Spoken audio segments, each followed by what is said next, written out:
My 10-year high school reunion was coming up. I didn't originally plan on going, but my friends convinced me. The reunion was in August on a Saturday. It was organized by a group of people from our graduating class, and it was going to be held at some catering hall in a nice area of town. It had been a long time since I'd seen any of these people, minus my handful of friends from high school who I'd be going with. I really didn't want to go because I didn't like a lot of the people from my high school, and making small talk with 100 people I hadn't seen in 10 years sounded awful. But I also felt like if all my friends went and I didn't, I'd feel like I was missing out. When the night of the reunion finally came, I drove to my friend Kayla's house, and our two other friends Marissa and Sophia came as well. We were pre-gaming at her house, then we ended up calling an Uber from there. The reunion started around 8, so we got there fashionably late at 9. We stepped into the party hall, and right away familiar faces everywhere, only older looking versions of everyone. There had to be at least 80 to 100 people here, and it was more than I was expecting. Being with my friends made it easier to say hi to people I hadn't seen in forever. The vibe honestly was a bit different than I was expecting. There was a DJ, party lights, and a generally loud atmosphere, whereas what I was expecting was a quiet, intimate setting focused heavily on talking. People were getting really drunk at this, including my friends. We sat at a table with some other girls from high school. It was about 10 of us at the table. As the night progressed and everyone mingled and caught up with different people, I found myself feeling a bit awkward as my friends were doing their own things. I was alone at the table eating, and I noticed a guy who I didn't recognize at another table, looking in my direction. When we locked eyes, I looked away, but I wondered who he was. I glanced back for just a second and noticed he was still looking at me. Next thing I knew, he was coming over to sit next to me. He told me his name was Connor, and he started hitting on me immediately, saying he saw me across the room and couldn't help but come over and say hi. He was honestly decent looking, and I felt awkward sitting alone anyway, so I really didn't mind him sitting there. I said, "I don't recognize you. Did you go to our school?" He said, "Yeah, everyone's been saying that. I transferred to your guys' school our senior year. I didn't meet a lot of you." I basically said, "Oh, that's interesting. Who do you actually know here?" He replied that he's just friends with a couple guys who are also here. I asked their names, and he gave first names only. I guessed the last names, and he said yes to both as he laughed.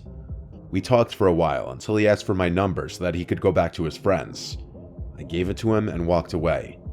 Overall impression was that he seemed normal and I enjoyed talking to him. Now I was left alone again, so after finishing my food and drink, I went to find my friends. They were all separated, talking with different people, some people who I wasn't the biggest fan of. I went over to Kayla, who was mid-conversation with a few people, and I joined the conversation. My friends were all wasted. I was definitely drunk, but not on their level. I kind of wanted to just go home. It almost felt like a saving grace when Connor texted me asking me if I needed a ride home since he's leaving. I texted him back, "Yes, please." He told me to meet him in the lobby of the building. So I looked around and then decided to just do an Irish exit. Too many people to say goodbye to. I saw Connor in the lobby by the front door. We walked to his car. It was a black two-door coupe. I honestly don't know what it was. I'm not a car person. He asked me to put my address into his phone. I thanked him for doing this as we started to drive. He pulled a couple water bottles from the back seat and handed me one, and he suggested I drink a lot of water to avoid a hangover tomorrow. So I started to sip some water. Suddenly my phone started blowing up. Kayla was calling me, and Marissa and Sophia were also texting me in our group chat. I didn't pick up the call, but I read their texts. They were asking where I went, and I told them I got a ride home. They kept pressing me, asking with who, and Kayla said check the Facebook group that organized the reunion. Then Marissa sent a screenshot of a post made by a girl in the Facebook group, warning everyone of a random guy who wasn't from our school going around talking to girls, introducing himself as a different name to everyone. Kayla tried calling me. I pressed decline and texted her I'm with this guy named Connor. She replied in all caps that someone said that she saw me leave with that guy. I wanted to actually vomit now. I looked at the guy, and then I evaluated the situation. I had to run when I had the chance. The next time we were stopped at a red light, I opened the door and said I gotta go and ran as fast as I could. I ran into this parking lot of a TGI Fridays. He didn't chase after me, he just kept driving. I called Kayla back right then and there, She told me to wait here. They'd all Uber over here and pick me up. I waited in this parking lot for like 15 to 20 minutes until they arrived.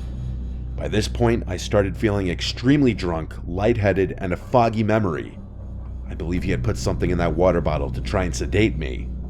Thankfully, I didn't drink that much. The worst part about this was that the guy now had my apartment address. We all slept at Kayla's house that night.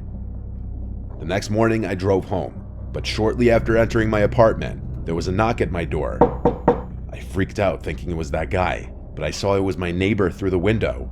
I opened the door, and my neighbor asked me if I knew the guy who came to my apartment last night and was looking through the windows. I told him all about last night. He was appalled too. He said when he confronted the guy asked him if this was where Miranda lives. My neighbor was wise enough to say, "No, you have the wrong apartment." My neighbor doing this just may have saved me from that guy ever coming back. When my lease was up, I moved to a different apartment in the same community, just to be safe.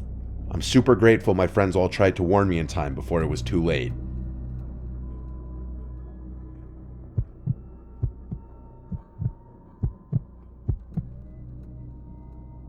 My high school does 5 and 10-year reunions. My 5-year reunion was a few years ago. My high school was on the smaller side with around 200 kids per grade, so just about everyone knew everyone, even if just partially. For the 5-year reunion, it was being held in a small banquet hall in town. I was excited to go see all my old friends who I hadn't seen in forever. Of course, arriving to these things alone can be a bit scary, so my friend Julia and I were going to go together. Julia has been my best friend ever since middle school. She knows about everything that I've been through, and I know about everything that she's been through. That includes the situation I had with a boy named Tyler. Tyler was a boy who I had a little bit of history with, meaning we hooked up a few times senior year. But he quickly started giving me crazy and obsessive vibes, and when I cut him off, he threatened me and got aggressive. He sent me threatening texts, like he knows where I live and he knows when my parents aren't home and more. One night he came to my parents' house and threw rocks at my window, and my dad had to go outside and chase him away. As time passed, I guess he lost interest in harassing me. Tyler was friends with some of the, I guess you'd say, weirder kids in high school. Not the athletes, not the cool kids, not the gothy kids, just the slightly weird group. When word got out that he'd been harassing me, a lot of people grew to hate him. I just hoped he wasn't going to be at the reunion. Julia and I got to the venue it was being hosted at and did our rounds, saying hi to a bunch of people. There was a solid 50 people there at the peak of the night, which was a solid turnout considering the small size of our grade to begin with. At some point in the night, though, I got a tap on the shoulder from none other than Tyler. When I turned to see him, I felt my heart sink. He said, "Hey, can we talk?" It had been years since I'd spoken to him, and that was the first thing he said to me. I said something along the lines of, "Hey, I hope you're good, but there's nothing to talk about," and I tried to walk away. He grabbed my shoulder and spun me around and said, "You're already going to be like that?" I pushed his hand off of me and said, "Let go of me." He looked around nervously and said, all right, and walked away. I could tell he didn't want the negative attention. This now ruined the mood of the night for me, as I had to try my hardest to avoid looking at or going anywhere near Tyler. I noticed he was with one of the kids I remember him hanging around in high school.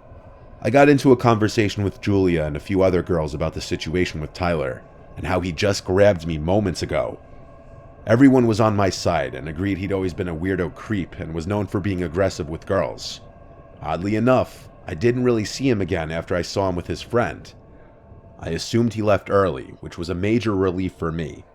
Julia and I stayed for a few more hours. Then we left with a few other girls to go to a dive bar nearby. And then, after another hour or so, Julia dropped me off at home. As I walked up to my front door, I noticed another car pass by Julia's car and continue driving down the street. Considering the hour and how quiet the street is, that was concerning. It was a Jeep Cherokee. Maybe it was paranoia, or maybe I was rightfully curious, but the next day I looked up Tyler's Instagram. He was private. I requested to follow him with my fake account, which, yes, I have for situations like this. He accepted my follow request, but I couldn't see any pictures of a Jeep, or any car for that matter. This made me feel slightly more at ease. I live alone, so my worst fear was Tyler finding my new address and coming to my house at night. The next day, Tyler DMs me on Instagram a long message, trying to manipulate me into seeing him. All these years later, he was still giving me obsessive, creepy vibes. I blocked his Instagram, but I never could have imagined what that would have led to next. The same night I blocked him, I woke up to my doorbell ringing at 1 a.m., repeatedly. I was so scared. It had to be Tyler, I just knew it. I didn't know what to do. I didn't exactly have my dad here to chase him away like all those years ago. My parents live in Florida now. The doorbell ringing turned to angry-sounding pounds on the door, booming through the apartment. This pounding went on for some time, then the doorbell again, over and over and over. I finally went to the door and it stopped. I peeked out the window at the top of the door and nobody was outside. I slept with one eye open that night, and then the next day, my friend's dad helped me out and contacted his detective friend in our hometown. He came by the house and took pictures of the texts, from years ago and the long DM from just a few nights before. He then contacted Tyler and gave him a verbal warning to cease all contact or this would be considered stalking and harassment. So far it's worked. It makes me wish we went to the police all those years ago. Some people are dangerous and simply don't change. I hope he's not at the 10-year reunion.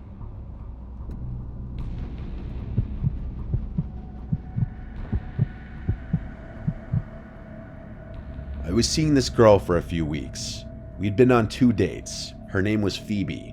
We matched on a dating app and eventually met a few days later. She was 4 years older than me. Our first date was drinks, and our second date we went out with my friends on a weekend. My friends had neutral opinions about her. They thought she was, quote, nice and kinda quiet. They'd later reveal their actual thoughts on her, but I'll get to that later. Phoebe invited me to an upcoming high school reunion party. She told me she didn't want to go alone, and honestly, after she came to hang out with my friends and I felt like I owed her. This reunion party was falling on a random Saturday in the fall. It wasn't organized by her school, though. She told me that it was organized by this rich guy from her class, and it was being hosted at his house. I haven't had my high school reunion yet, but as far as I know, these things are usually held at bars or catering halls. We got to this guy's house, and it was admittedly a fancy-looking house. It had a gated driveway, but no fancy cars parked anywhere in sight. My thought was maybe the owner parked his car in the garage during the party. The second we stepped into the house, I felt like everyone was staring at us. More specifically, me. A few people came up to Phoebe and hugged her hello, then shifted their attention to me. I felt almost like I was being interrogated with some of the questions these people were asking me. Like my whole life story, what I do for a living, who I live with. Finally, Phoebe pulled us away, only to go talk to more people who I also felt like were asking really personal and weird questions. There was also something about all the people in here. They seemed to be older looking than 28, which was the age Phoebe told me she was. Some of these people looked well into their 30s. I made a comment on that to Phoebe, and she said, yeah, some of these people aren't aging too well. I asked if she remembers all these people, and she said yes. I then asked who the party host was. I was curious to meet the owner of this big house.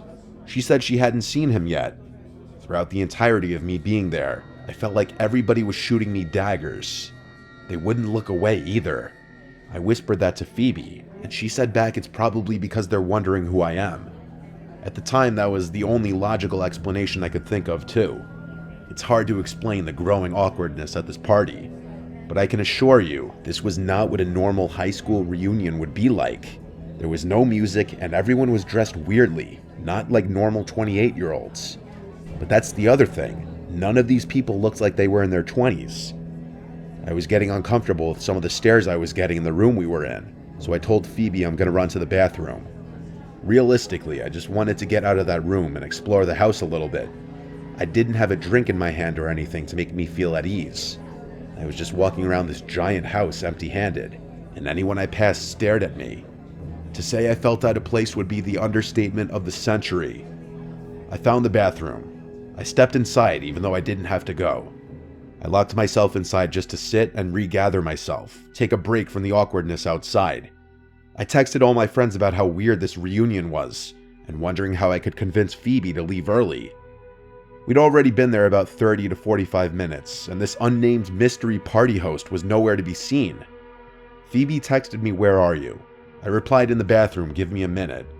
Then I followed that up with, "This party's really weird, I'm down to leave soon." She said, "Why?" I said, "Everyone's being weird." Then someone knocked on the bathroom door, so I couldn't sit in there anymore. I washed my hands quick and left the bathroom, and the guy waiting outside, who looked like one of the younger ones here, said in a very low voice to me, "You should leave. That girl isn't who she says she is." I froze for a second, then said, "Phoebe?" He said, "Whatever she told you her name is." He then asked what she told me this party was, and I said that she told me it was a high school reunion. The guy then smirked and said, "Do these people look like they're going to a high school reunion?" He left it off with, and I quote, "Trust me, leave sooner than later." And then he walked into the bathroom and shut the door. I almost knocked on the door to get him to come out and further explain, but I thought for a second. I was already suspicious and uncomfortable in this house. That guy just confirmed something weird is going on here. I walked straight to the front door without drawing attention to myself. I still felt people staring at me as I walked to the door. I walked straight from my car in the street and drove home. Phoebe texted me asking where I went. I didn't answer. When I got home, I looked up her number on White Pages. That number was not associated with the name Phoebe. The name that came up was Claire Foster. The address that I picked her up at both times is also different than the address that came up on White Pages, which made me realize I never saw her leave the house. She was already waiting on the sidewalk both times. I replied to her text, "I had to leave, I'm sorry," and blocked her number. My friends all made jokes, and they told me she thought she was weird and off from the start, but they didn't want to tell me that and make me feel bad. My one friend joked that it sounded like I was in the movie Get Out. My friends and family all have had little theories as to what was going on. Some people would even think I exaggerated the whole thing until I told them about the fake name the girl gave me, and the guy telling me to leave sooner than later.